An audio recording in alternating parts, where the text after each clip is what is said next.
Hello,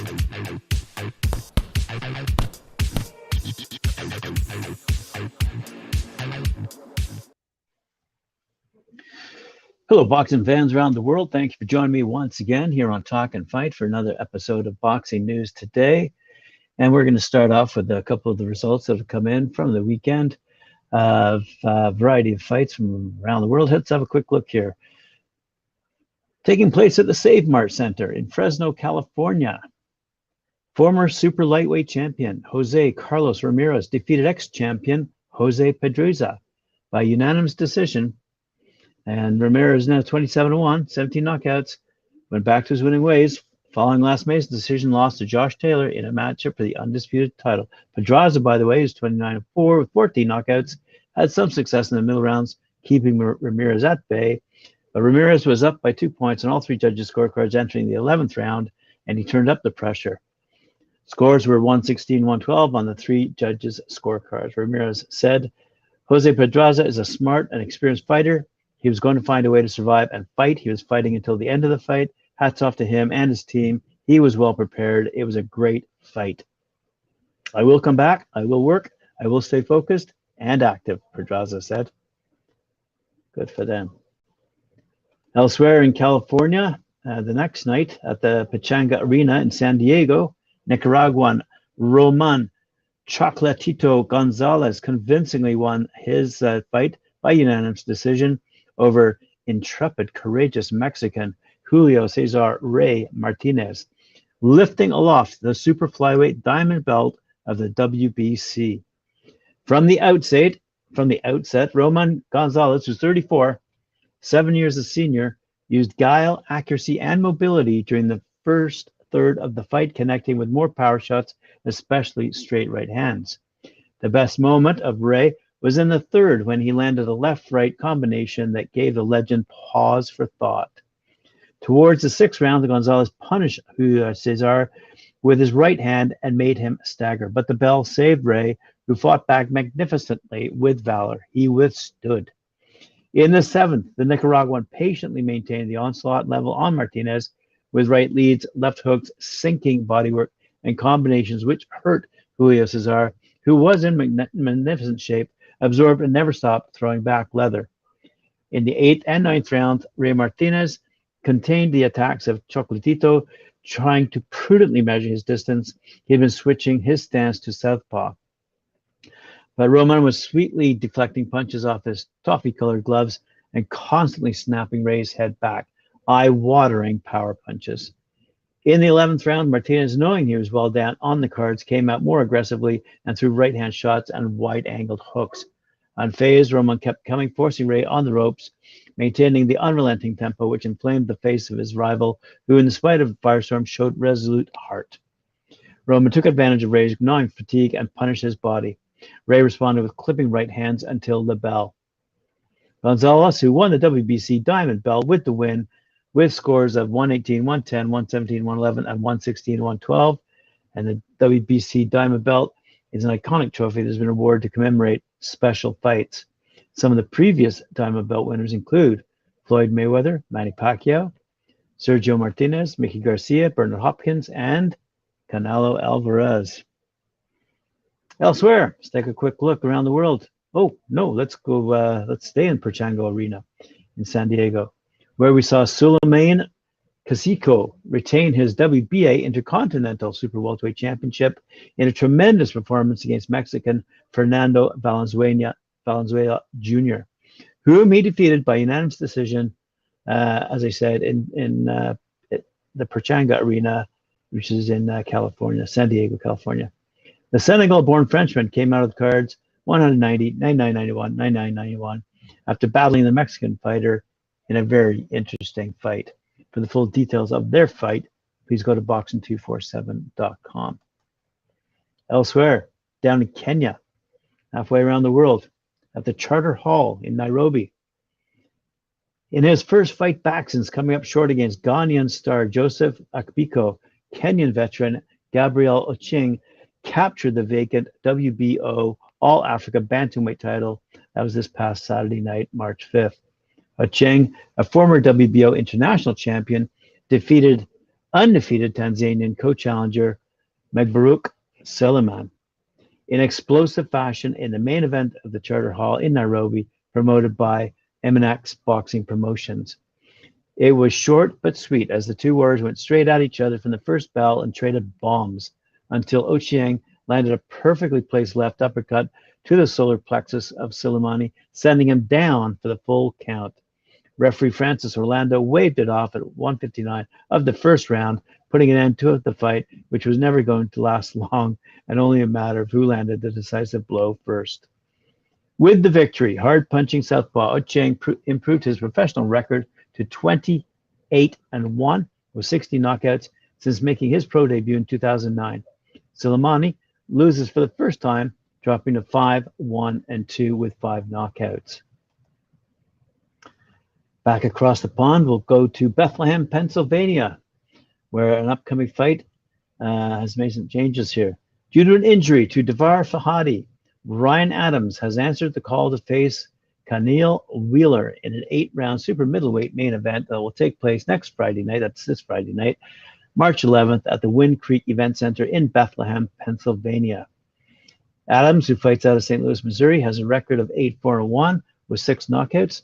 The 27-year-old is a 5-year veteran who has wins over Bobby Taylor, Demario Moore, Akil Frederick, and Kozimbek Madarnov. Adams is coming off a loss to undefeated Elvis Figueroa on January 7th in Orlando, Florida. Wheeler, who fights out of Bethlehem, Pennsylvania, has a record of 6-1 with 5 knockouts. A 3-year pro coming off his career best when he took a 6-round split decision over previously undefeated Frederick Julian, who's 12-0, on December 2nd in 2021 back in New York City. Elsewhere in the 8-round co-feature, Kenny Robles battled Liam Nelson in a junior welterweight contest. Robles, 30 years old, fighting out of Staten Island, has a record of 8-1 with 3 knockouts. He's a 5-year pro, and his last outing, he won a 6-round unanimous decision over Isaac Luna on March 19th down in Tampa, Florida. Nelson, who's 31, he fights out of Philadelphia, 14-5 with 1 knockout. The 11-year professional has wins over Corey Sloan, Esteban Rodriguez, and Jerome Rodriguez. Nelson's coming off a 4th-round stoppage defeat to undefeated Jesus Ramos on December 26th in LA. That looks to be a good card, and if you're in the hood, check it out. Ricky Medina is going toe-to-toe against Armando Fausto at the Scottish Rite Theater in San Antonio, Texas. That's taking place this weekend, the 12th of March. Prince Rance Boxing's undefeated featherweight prospect, Ricky El Castigo Medina, who's 12-0 with 6 knockouts, will make his 2022 debut on March 12th against the toughest challenge to date, Armando Fausto, who's 9-2-1 with 5 knockouts, as the two will do battle in San Antonio, and that's down in Texas. Being held at the Scottish Rite Theater, Medina versus Fausto, a scheduled 8-round main event bout promoted by TMB Promotions. Quick little quote from Medina. I'm excited to be in an 8-round main event against such a quality opponent. The goal is to face world-class fighters, and this is a Texas feud that I'm sure the fans will be excited about. We're more than ready to take on the best, and this is a step in that direction against a great opponent. Awesome. Elsewhere, across the pond in Newcastle, England, taking place on the 25th of March, Pat McCormack is going toe-to-toe against Danny Mendoza. Olympian Pat McCormack will face Nicaraguan opposition on his eagerly anticipated professional debut later this month.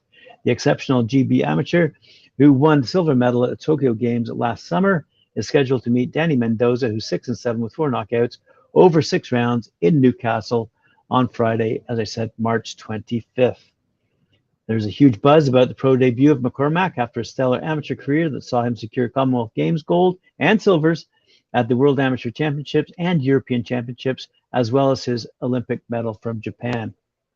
We are all incredibly excited about what the future holds for Pat McCormack, said Richard Schaefer, the president of Pro Bellum. Elsewhere, not Triple G. Gennady Golovkin is going up against Ryota Murata in Japan. That's going to be held at the Saitama Super Arena in Saitama in Japan, 9th of April, 2022. The long talked about middleweight showdown between Triple G and Japanese star Ryota Murata, which had been postponed from December 29 due to COVID restrictions in Japan, will finally take place on April 9th, as I say, at the Saitama Super Arena in Saitama. It was announced via press conference on Wednesday. The Golovkin Murata fight is an IBF WBA middleweight title unification bout promoted by Talkin Promotions in association with Triple G Promotions, and will be streamed live exclusively on DAZN, excluding Japan and Kazakhstan. Golovkin, who's 41-1-1 with 36 knockouts from Kazakhstan, is the ring's #1 rated middleweight, a position he has held for more than 7 years. Murata, who's 16-2 with 13 knockouts, is currently Ring Magazine's #5 rated middleweight. They boast a combined record of 57-3-1 with 49 knockouts. Wow. A winning percentage of over 93%, with 86% of their victories coming by way of knockout. Wow, what a great fight that is going to be. All right, elsewhere, let's go down to Australia. The Gold Coast Convention and Exhibition Centre in Broadbeach, Queensland, will be the site of a fight between Marius Briedis, who's 28-1 with 20 knockouts, and he's going to defend his IBF and Ring Magazine World Cruiserweight titles against undefeated mandatory challenger Jay Apatia, who's 21-0 with 17 knockouts, on Wednesday, May 11th, at the Gold Coast Convention and Exhibition Centre. As I said, that's in Broadbeach, Queensland. Briedis captured the IBF and Ring Magazine World titles when defeated Eunice Dorticos in the final of the World Boxing Super Series in September 2020, becoming a 3-time world champion and cementing his position as a pound-for-pound star and the #1 cruiserweight on the planet. Following a successful defense of his belts against German challenger Artur Mann in Riga in October 2021, the 37-year-old will now travel down under to face fast-rising Australian star Apatia on his home turf. The fight was originally scheduled for April 6th, but was pushed back after Briedis contracted COVID. I'm looking forward to coming to Australia to defend my world titles, said Briedis. I know my opponent is a good boxer. He is a southpaw who is undefeated and has had a very decent amateur career. As always, I'll give my all in training camp, and I'll come to Australia to show my best boxing. I hope me and Jai can put on a great boxing spectacle for the fans, and I'm sure they will.